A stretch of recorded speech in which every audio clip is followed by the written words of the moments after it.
Namaskar, good evening. I welcome you in Bihar Development Dialogue brought to you by Bihar Connect. Today we will talk about handling of COVID crisis by Kerala and Bihar. How do they, uh, what are the similarities and what are the differences? What are the challenges for Bihar and what are the challenges for Kerala? Kerala actually, there is a much talked about model of handling the crisis world over. It is presented as a model how Kerala has handled the crisis. Uh, but for Bihar, this is kind of beginning, but the figure that we are getting from Bihar, it's still low and it shows that the situation is not that bad. There are similarities in the sense that the population of Kerala and Bihar both are very highly mobile. Kerala's population is obviously mostly international travelers. You have a lot of expatriates working in Gulf and other parts of the world also. Bihari's population is also working in outside and inside also. So there is huge migration from the state to other parts of the country and other parts of the world. Today, we will focus on what are the learnings from Kerala that Bihar can take. What are the similarities? While Kerala was among the first to be impacted, what it has managed to flatten the curve. For Bihar, this seems to be the beginning and may get worsen. So today we have with us Mr. Atul K. Thakur. He is Deputy Secretary with PhD Chamber of Commerce and Industry, and he is also a senior writer, and he is columnist with Hindu and Kathmandu Post. And we have Rajiv Jairam. He is a senior journalist and he is from Kerala. So from Kerala perspective, Rajiv will be putting, and from Bihar's perspective, Atul will put. So to welcome you both Thank you. in this conversation. This is actually a chat, so we don't need to be formal.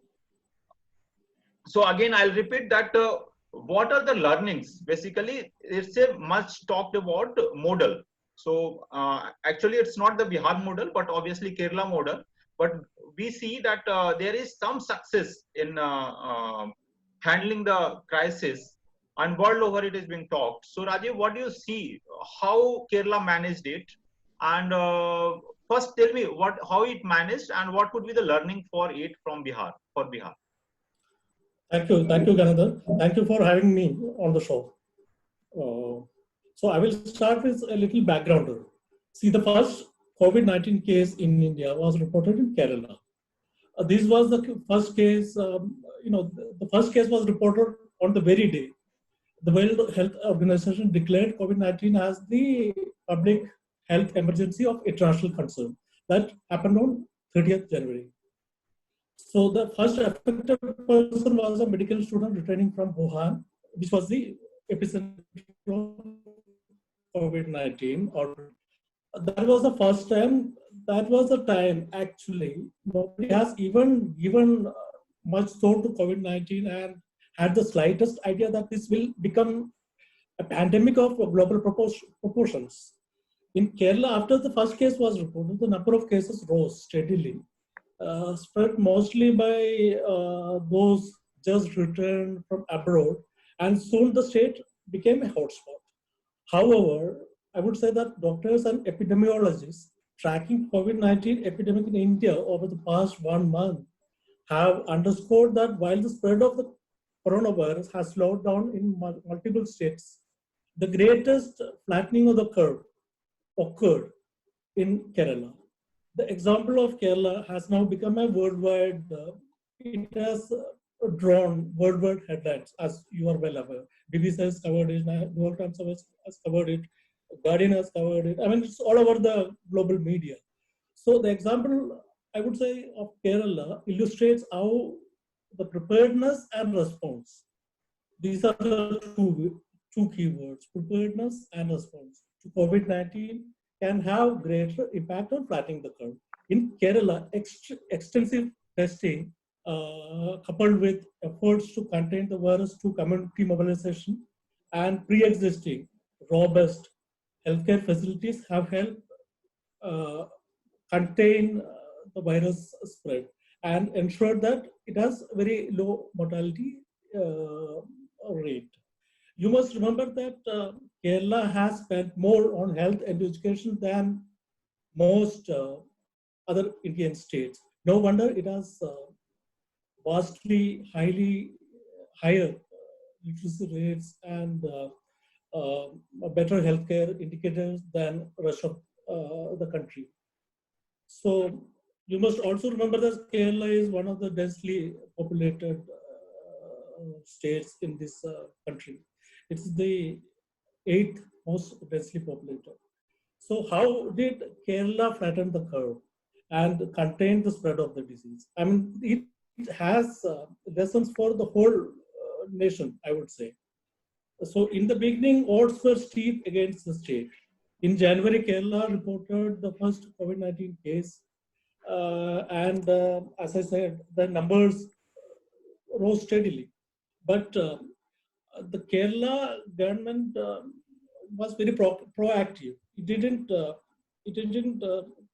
take the COVID-19 epidemics lightly. So thousands of state health employees, volunteers did a vigorous, aggressive contrast tracing using detailed route maps of people coming in from abroad and outside the state, as well as Kerala was the first state to procure rapid test kits. It set up a COVID-19 care centers in all districts to accommodate outsiders who were stuck and had been advised to isolate. Yeah. So I will start from these initial thoughts. Yeah, let me bring in with that Atul here. Atul, see, the first case in India was from Kerala. We just saw I think after she recovered, we saw her interview, and that lady was fine. And the first case, unfortunately, in Bihar that came after the death. Actually, that positive report of that person came after he died in the hospital. So there is a stark difference. The difference, as Rajiv mentioned, there is a stark difference in healthcare facilities of Bihar and Kerala. So where do you see, what are the learnings can Bihar take, and how has been the handling of the situation in Bihar so far? Yeah, thank you.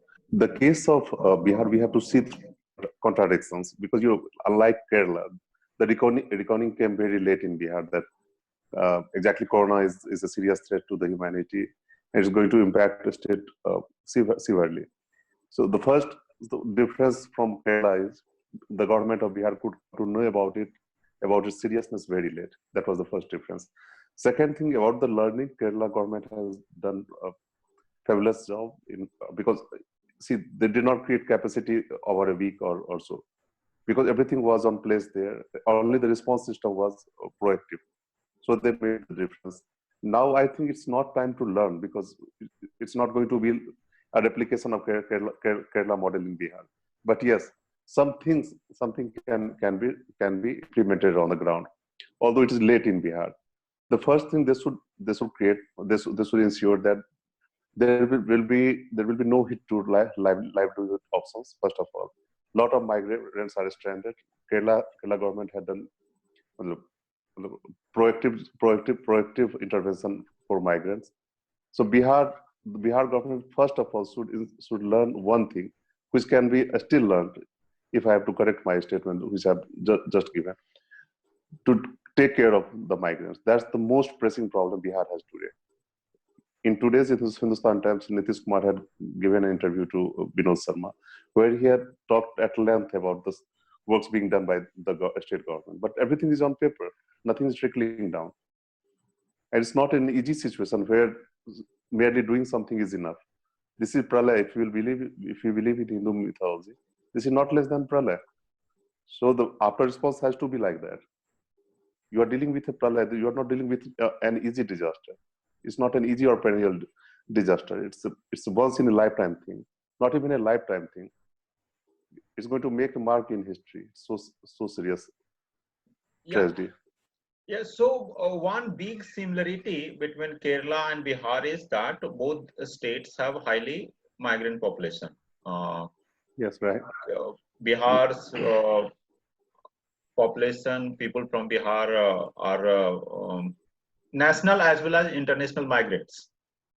Kerala Yes. also has a very high migrant population. Both of these states depend on remittances. Their economy is in a way very much impacted by the remittances. So first, another issue that I would like to pose on both of you is handling of migrants by both the states. How Kerala has handled it, Rajiv, and then I'll come to Atul. That how do you see the handling of migrant workers? Because one thing is about handling the uh, outbreak of the this virus, but the other thing is real serious. Another problem is handling of the migrant workers.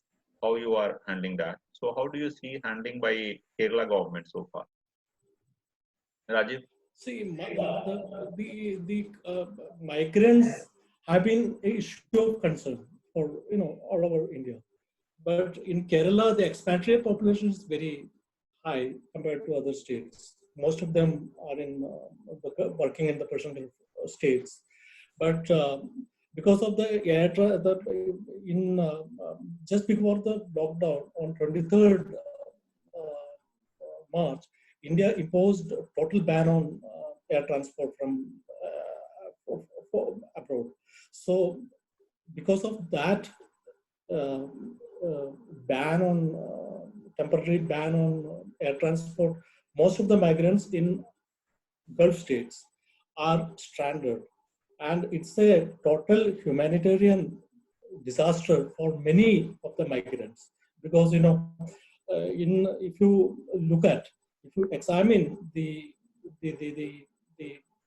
composition of migrant labor population working, especially in the Gulf, the white collar jobs are those who are employed in white collar, who are possessing white collar employment are very less.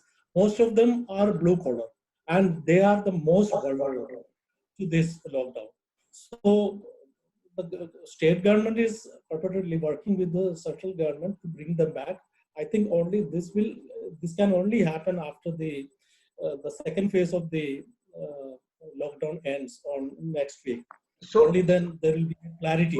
And about the non-resident Keralites outside the state, I would say that the migrant daily wage earners, the proportion is very low compared to states like Uttar Pradesh and Bihar and West Bengal and Orissa. In fact, Kerala has been Kerala you have a large population of migrant workers who are employed in basically construction sector and other jobs, low paying, low skill jobs, who are from other states, especially West Bengal, Uttar Pradesh, Bihar, and Orissa. So the Keralites who are living outside Kerala in other Indian states, they stay put there.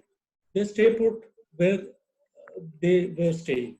There was no rush to return back to Kerala as we witnessed in other states. So, whether it's the migrants of Kerala or migrants of Bihar, they have to, by choice or compulsion, they are stay put where they are. Say Kerala's population, large number of migrants are stay put in Gulf countries. Obviously, they face very big crisis there. Those countries are also being impacted. So is Bihar's population you see in Bombay or in Delhi. So now I come to you, Atul. You just see the similarity. Maybe Kerala's population is so far as they are not daily wage earners, but obviously there are blue collar workers and they are vulnerable if the projects are not operational obviously they will not get work and obviously paid. So what the learning you see there, or the challenges for both the states in handling this migration crisis? Yeah, well, it can't be learning. Again, I will reiterate it because, and I agree with Rajivji, what he has said, that the nature of migration is entirely different in Kerala. Mostly people who went outside are doing based jobs. But yes, see, the entire world is impacted today, and the most vulnerable section is going to these blue collar workers, because they are part of industrial system, and the industry is very much on stake now. So it's, in long run, you will see the crisis with the light experts as well. But yes, in India, the people who come from Kerala are relatively well off there. They can stay put wherever they are, unlike Biharis who are living 10, 12 people in a single room in Mumbai. You can't expect them to stay put, stay calm. You know, they don't have access to basics. This morning we came to know about the situation in Delhi, where in quarantine center there's no fan. In many quarantine centers, the fans are not working. In a chilling heat in Delhi, how you can expect that people will be able to maintain a proper lifestyle here, which is very much required for quarantine things. So as far as Kerala's age is concerned, it's a historic one. If you will go deep, it will take time. But Bihar, the situation has been grim in Bihar. Now the only difference is it's being reflected. It's being reflected. The world is watching it. Kerala had done remarkably well in some sectors, especially in the wake of COVID-19 crisis, lockdown, and as after response. But in long term, you will see second chapter as well for Kerala, because as Rajivji has rightly said, that air route has been stopped. There's no movement of people. So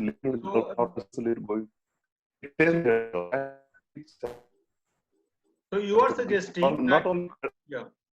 Not only Kerala or Bihar government, it's a matter of government of India. The government of India needs to put on place an uniform policy for mobility. As of now, there is no clarity on this. They flagged this issue yesterday with the Prime Minister, but he unfortunately came out with an opinion. It's too late now. The damage has been done in my views. Yeah. So again, I'll just for wrapping up, I'll just ask you, both of you, that there are some similarities, obviously, so far as the handling of migrant population and population density. Obviously, both the states are very, very densely populated. The learning for Bihar could be, obviously, Kerala started testing more, isolating the population very proactively. What we have heard in Bihar, or whatever examples that we are getting, is the approach of the Bihar government has been lackluster, and which was reflected in the way the first case was reported, and even other cases also. Exactly. They are actually very in a serious position. Only then you are just saying that you are positive or you are impacted. So what I could figure out from both of you is that they should taste more and be proactive, as the Kerala government has been. What we have seen in Kerala is actually the government, state government. I don't know, central government, what is the role they have, but state government has been proactive, and they have so far managed this whatever they are in the state very well. But the another challenge is going to be when the migrant workers come back. Both the states will have a huge crisis. Maybe Gulf is also in very, very big trouble because of the oil prices also. So they will also have, and so are the Bihari migrants. So just wanted to make a point here, just brief intervention, that the allocation of resources from the central government has been not enough, not timely.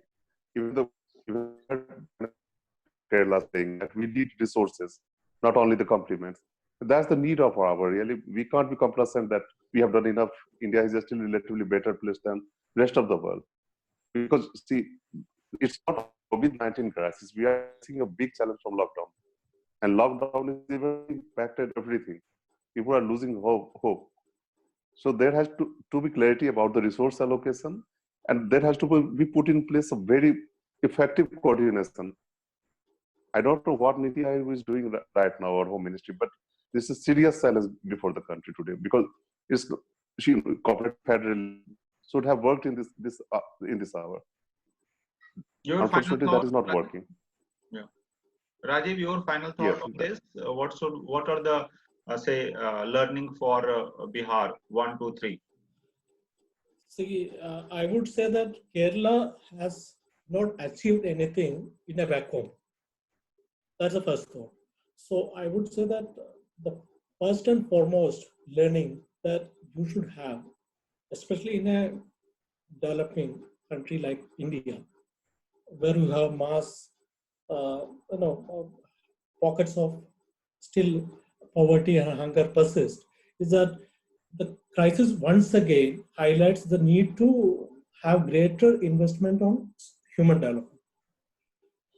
That the future, I mean, Mahatma Gandhi has said that the future depends on what you do today. So the crisis, the COVID-19 crisis is too big, it's too important to be wasted. You should not waste this crisis.